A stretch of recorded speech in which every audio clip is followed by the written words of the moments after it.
Hi, Olga. Hi, Dr. Olga. How are you? This is Melinda Roy. Hello, hello. Nice to meet you. So, welcome to the day two event of Global Virtual Summit 2024.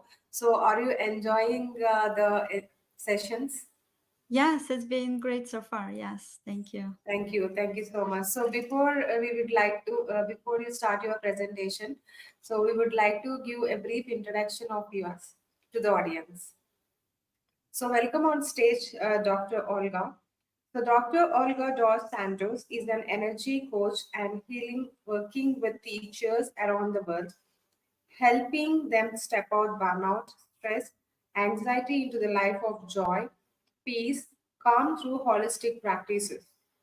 Olga Dos Santos has been an educator for over 18 years in various academic and non academic sectors. She has presented at numerous conferences and has a passion of integrating holistic practices into everyday life. Olga has designed her own method of leading teachers out of burnout, resilience method. She has founded Deep Care Connections focused on leading teachers through active deep care. She has now led over 150 teachers through her successful method. Wow, 150 teachers? That's really great. So, thank you so much. So, you can start your presentation. Good luck. Thank you. Thank you. Yes. So thank you and welcome to my talk, everyone. It's really great to be here. I am the founder of Deep Care Connections, well-being care provider that is focused on specifically helping teachers get out of burnout, overwhelm, exhaustion, and step into the life of peace, calm, and joy, and step into a thriving career instead of surviving. And that's especially true for those of us who are either teachers, coaches, or business coaches, or working in the service. I've created an energy program in which teachers learn how to develop sustainable, active deep care practices to heal and move through daily challenges with ease and get more resilient to face whatever shows up for them on a given day. I'm also an educator with over 18 years of experience, and I have worked in different sectors from primary all the way to graduate levels, teaching languages and communication. I have taught students from over 50 different countries, and I continue to teach as I see this as part of my bigger purpose. Throughout my educational career, I had to constantly reinvent myself. And today I would like to talk about the importance of reinventing and re envisioning ourselves as a necessary part of our healing. So, as women, and especially as women of service, whether you're in education, business, or health service, or any other service, we are constantly serving others, putting them in front of ourselves. And in the process of giving, we often forget and even abandon ourselves. But we can't pour from an empty cup, and we can't give what we don't have. And in order to be able to give and serve, which is what so many of us are naturally called to do, especially in this setting, we need to make sure we fill our reserves regularly and we heal. Several years ago, I went through an experience in education that turned my life upside down. I was told that I would no longer have a job that I had for 15 years simply because of one change in policy that I was no longer eligible for. And I had no control over that change. At first, I was very devastated. I was heartbroken, thinking, how could the system that I gave all my heart and soul and the people that I helped and served treat me that way? How could all of my years of service be wiped out in just one small change like that? I sat in despair for a few weeks until one day I realized that I had two options: either do nothing and continue being where I was and stuck and in despair, or do something and pivot and change direction of my life and reinvent myself. And many of you also have talked about this in the setting, importance of pivoting. Throughout my educational career, I had done minor shifts in my career. So shifting, pivoting here and there, adapting, changing to see where I can be of most service, especially in teaching and teaching different classes and different lessons. But this was a new level of challenge for me. I had to completely reinvent myself and step into even a bigger mission and a bigger purpose. And that's why I started working, really reverse engineering my own process of healing so that I can help others heal. And I embarked on a mission of helping others to heal, re envision themselves in their jobs, in their life, and also reinvent themselves to a new level of who they are so that they can heal. And in my work with people in the field of service, I've worked primarily with teachers, but I've also had a couple of people who approached me from the field of healthcare and also from the corporate world asking to work with me specifically. I've observed that as human beings, we operate in one of the four modes, which I call living modes. Adrenaline mode, which I call level zero. It's a level zero mode where we are excited to give and be of service. We hustle, we work, we provide, we give and often overgive. We work hard and often we do achieve what we want, but it comes with a price tag. When we are in our 20s and early 30s, we can operate at this level as adrenaline kicks in the times of stress, and we feel a push. We feel a push to act, to do something, and to continue performing at a level that we feel we have to. However, over time, this is not sustainable since we can't operate in fight or flight, and it's exhausting and it's depleting. We run out of steam operating at this level and often get to burnout, which I call level -1. So we drop and we end up working more and we push our own well being to the background. And when we realize it is time for us to do something different, we start changing things. Maybe we read a self help book, maybe we do a training or a workshop. And I see a lot of thumbs up, so I see that you agree with that and you're probably resonating with some of these things. Or maybe we go to yoga class or try a meditation app. So we get into what I would call a +1 state. It's a getting by state. We'll learn how to cope with challenges in life, how not to fall into exhaustion and fatigue, but also we're not living deeply transformative lives in this state.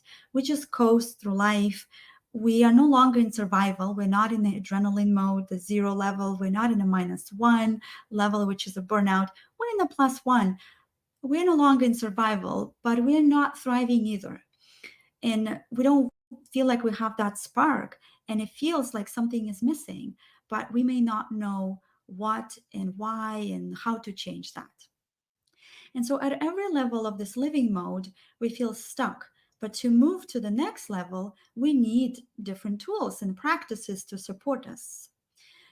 So, for example, when we are in adrenaline mode, we need to understand what is driving the urge. It's adrenaline, it's the urge. Is it perfectionism? Is it lack of acceptance of ourselves or the reality? And a couple of presenters talked about the importance of acceptance as well. Where you are, maybe acceptance of your own worth. What is pushing that excessive action and the desire to get everything right, on time and give a lot and almost always be available 24/7 in many cases. And here we are wiring into a system those unhealthy habits of response to the external reality. We are heavily reactive and we operate from a place of doing instead of from a place of being. When we're in a burnout mode, which is -1, we need to start healing those unhealthy patterns that we've established in adrenaline mode because we've dropped down that level. And we need to start healing those patterns, releasing, and we need to understand that somehow we have abandoned ourselves in the process of giving. And it is time to reclaim it back. And this is where radical compassion is important, where we take radical actions and we make big shifts in our own well being. When we get to the getting by mode, which is the +1 mode, we start establishing healthier patterns of living. Our basic needs are met. We no longer drop into a fight, flight, freeze, flee mode. And this is also where it is difficult for people to make a change because change does not seem to be a necessity, It's not an emergency. And often it may seem like it's actually more of an accessory from what I have seen working with many people. But your soul is talking to you and telling you that there is something more, there is something bigger, there is something greater that is available. There's a bigger vision and there's a bigger purpose. And often, what I have seen is that people get stuck in this mode and they never really progress. They simply don't believe that there is a new possibility for them, that there's a new way of being, a new way of living, a new way of showing up. And so let me know maybe in the comments, maybe in the chat, if you resonate in which particular mode you found yourself in, because at every single mode of living, we need different practices in order for us to move to the next one, the next level up. And having worked with hundreds of teachers now inside the energy program, and I also run a group, a community of over almost close to 5,000 teachers there as well, leading through weekly trainings on how to step out of burnout, how to reclaim the time and the energy and the freedom. I've had countless examples where people said, I don't actually know what I want. I don't know what is next for me. I don't know if joy and true fulfillment are actually available for me. It is possible for others, but I don't know if it's possible for me. I kind of just accept it where I am, and I don't know what is even possible. And in my work as an energy coach, what I found extremely effective and what has been also the biggest shift in it being very transformational in my own personal journey as an educator is constant shift and reinvention of myself. When we decide that it is time to step out of a lower level of being, a lower level of a mode of living into a higher level, we need to be able to first allow ourselves to see possibilities and then be pulled by that possibility of being someone different that we've never been before. And also, of course, take action on it. And for that, we need to develop the capacity of constantly reinventing ourselves, learning and normalizing the process of becoming newer and more evolved version of ourselves with every cycle. And it's not just learning information, but instead learning and normalizing what it feels like and what it is like for us to transform ourselves. We need to start making choices and being pulled by our vision instead of taking actions being pushed by our pain. And pain is powerful, and pain will push us. And I know there's many talks that we've listened to before, also talking about really stepping into that, and pain will be an important catalyst. But if we start normalizing also being pulled by the vision that we will find ourselves in this ability to reinvent ourselves with a much greater capacity. And so I would like to invite you to start looking at your challenges, whether they're small, big, as invitations for growth. Every time a challenge arises, you get excited and you actually look forward to the learning ahead. And instead of asking a question, what's wrong with me? What am I missing? You actually ask the question, what's emerging for me here?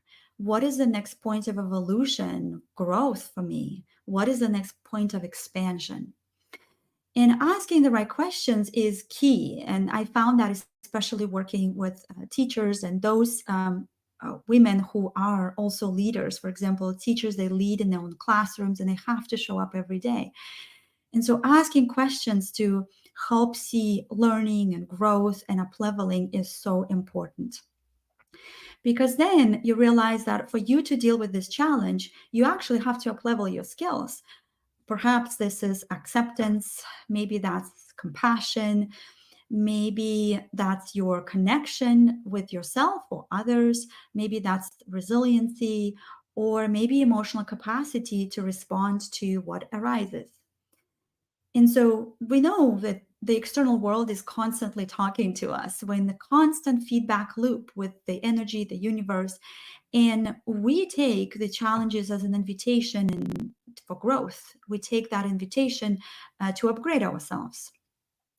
And so for us not to be stuck in the same loop over and over again, we need to literally become new versions of ourselves. And so asking the right questions is really important. So what do I need to become to go through this challenge and come more resilient on the other side? And this is especially important for those of us, women in the field of service. For us to truly lead authentically, we need to embody what we teach, and that way help others much more authentically. Now, in our energy program with teachers, what we've done is we practice embodying the quality of energetic resiliency. And so ability to come back to energy and balance really quickly. We practice the quality of emotional balance and also deep understanding of our conscious and most importantly, subconscious patterns. And then from that place, teachers find it a lot easier to connect with their students, especially in the classrooms where there's a lot of issues, there's a lot of behavior, there's a lot of trauma, because then the teachers who are healed themselves, they can pinpoint that lack of resiliency in others and lack of emotional balance and loops in the students because they've walked that path themselves and they continue walking that path themselves. And so they become leaders of their own classrooms. And for a true healing to happen, what I found is that three key elements are necessary. First is connection, and then conversation, and then the third is community. So 3 C's. So connection. As leaders, we need to be able to connect with those who we are leading at a deeper level, see below the surface, see the unseen, and hold a vision for them that they are not able to hold for themselves. And that I found really important. And just a couple of days ago, I received a couple of messages from the teachers that I've been working with, and they were saying, "Thank you so much for holding the vision and believing that something that I can't even believe. It's so out of reach for me." And that's important for us to be able to hold that space for others because they're not quite there yet and they can't hold that space for themselves. And now, especially in today's world, we are more disconnected than ever before. We are overwhelmed with information. But as I said earlier, what we truly crave is transformation because there's so much information available. But what we truly want is connecting with ourselves, connecting with others, and really living the things that we are talking about. Now, the next one is communication or conversations with comprehension. And conversations need to happen at a deeper level. Not actually just talking about problems, but actually going into the proactive ways of healing and moving forward. So there is always an actionable step, and there is always deeper understanding and comprehension of where people are at that level. And then community. And I found this has been really, really important in a community of people who are walking on the journey to heal and move into an emotionally stable place. We start seeing ourselves in others. And one of the teachers actually inside the energy program said, "I like that I can see the future version of myself that I want to see. I like this, that I can see that there's others who have achieved that. And that makes this possibility real for me because community allows people to see that there are possibilities and it helps them to allow themselves to dream again and have a vision." And what I have personally found that this has become this community that I've been creating with teachers has become so fundamental and so important for them because they're not able to find that community within the education system. And being able to do that in an online setting and with teachers from different countries, Australia, New Zealand, Europe, also so UK, Scotland, we've had some teachers from Spain, also North American, like Canada and US, and really seeing that, wow, we have teachers from other countries and they do not have the exact same educational system, but nevertheless, they experience the same challenges. So I see them, I hear them, and then holding that energy and holding that energetic space is key. So how does this healing and restoration happen? Well, in my work with teachers, I typically find that the key element is in rest, how we actually rest. And rest for most people happens reactively and retroactively instead of happening proactively and productively.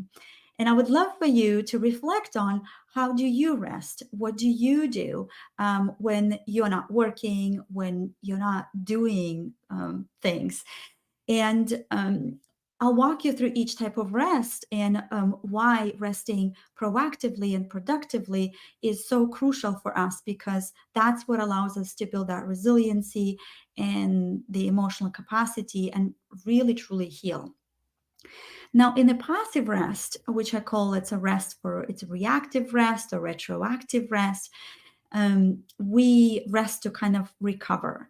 It's a rest in a way that makes us forgo or forget. We keep kind of focusing on the past, and we sit in this type of rest in the state of avoidance.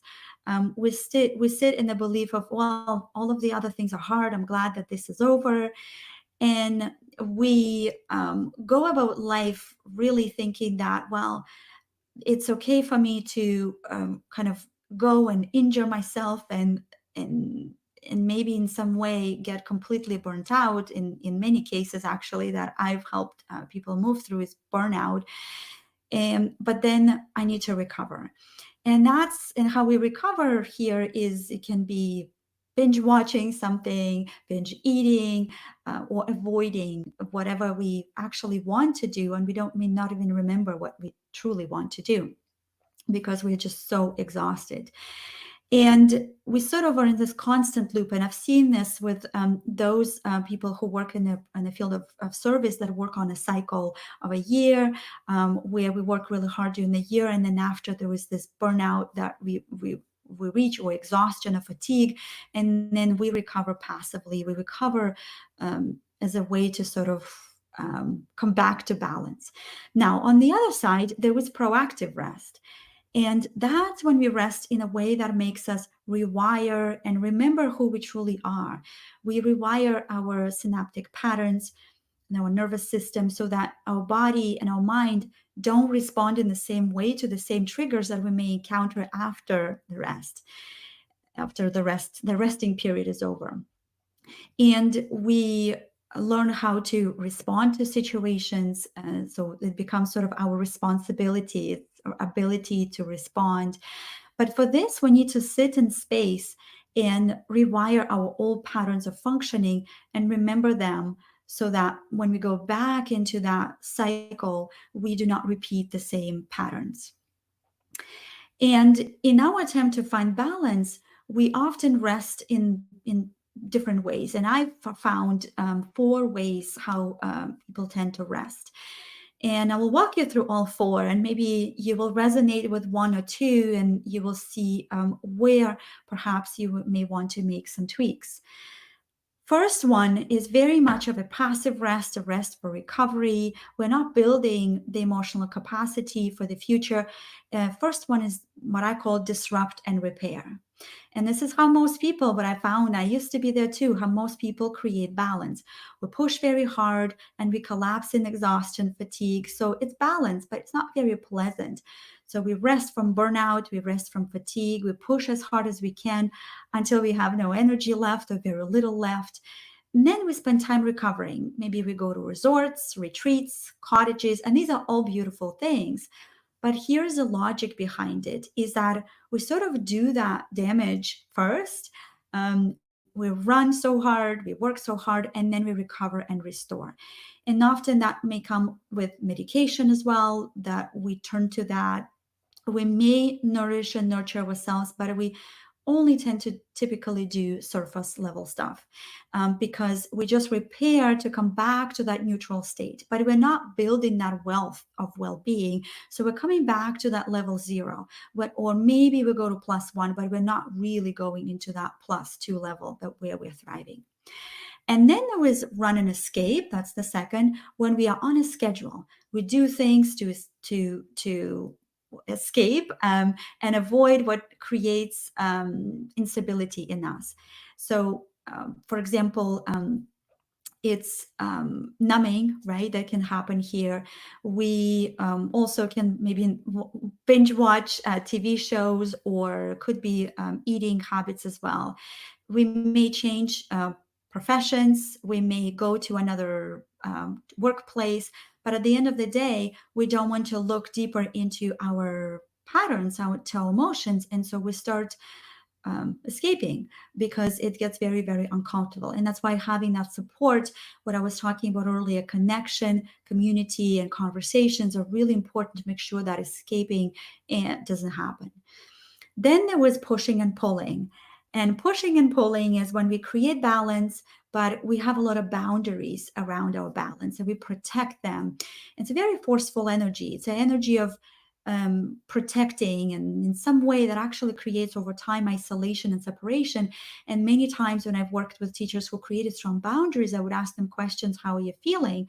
Are you feeling how are you feeling in terms of balance? And they say, I actually feel completely disconnected from everything because we've created that push and pull. And the last one is discover and connect. And this is what I invite you to step into. When you create space in your schedule, you create space in your body, mind, in your energy field to really reconnect with yourself, to heal at a deeper level, to look at what thoughts run in your background, what beliefs underlie your actions, what our body really wants. And so, what I invite you to do is really consider, how are you serving? And I have my own personal definition of service, which I call soulful service. And that's the degree to which you show up for yourself consistently determines the degree to which you're able to give others. And in that sense, we can say that compassion is actually incomplete if it doesn't include yourself. And for us to be able to lead authentically and lead for the longevity of impact, we need to make sure that we lead that by example, we lead by example, and we create the three pieces: the connection, conversations, and the community. And here I would like to stop. Thank you all very much. If you're interested in my work, I would like to hear more. You can connect with me on Instagram. So it's olga.dds, or on Facebook, Olga de Santos, or Deep Care Connections. Find my page. Thank you, Dr. Olga. That was a valuable presentation, and the insights you have provided are very useful to all of us. So, ladies and gentlemen, please reach out to her on Instagram, and she's available. Please also post your Instagram handle in the chat window, Dr. Olga. So, we do have some questions flooded here. So, Melinda will be asking you the best possible question. So yes, Dr. Olga, here is the question from our audience. What specific techniques do you recommend for teachers to manage stress and anxiety on a daily basis? Yes, that's a really great question. And I get to ask this question a lot. And I will say, if you've never done anything, you want to start somewhere. You want to start. The way I work is I work usually with mind, body, and soul, combining and creating my own resiliency method, which you can find a bit more connecting with me. And I have workshops and different trainings on that. But if you haven't really done anything that you want to at least start somewhere, you can start with some physical practices, you can start some yoga practices, you can start energetic or sound healing. I know a presentation about an hour ago is about sound healing. And then what I would suggest is reaching out to someone that knows, specifically a coach that can help you work with your underlying patterns, because we don't know what we don't know. And when we have that feedback and that support, then we can see where we are stuck. Just to give a quick example, for instance, if we're experiencing anger, if we're going through frustration, there could be a lot of underlying emotions, and we may not know what it is. It may look like anger, but underneath that could be sadness, and it could be overwhelm. It could be a variety of different emotions. So really looking into those layers. But first, start whatever you're at, and if you can reach out to a coach or someone or mentor who can help you, that would always just be the fastest way, because then they'll help you go into the subconscious deeper, and then tailor practices that would be personal to you. Wow, that was really answered, well answered. Thank you so much for your valuable presentation, and thank you so much for joining. And please join our next speaker sessions as well and encourage them with your questions. Have a nice Thank day. you Bye so bye. much. You too. Thank you. Bye bye.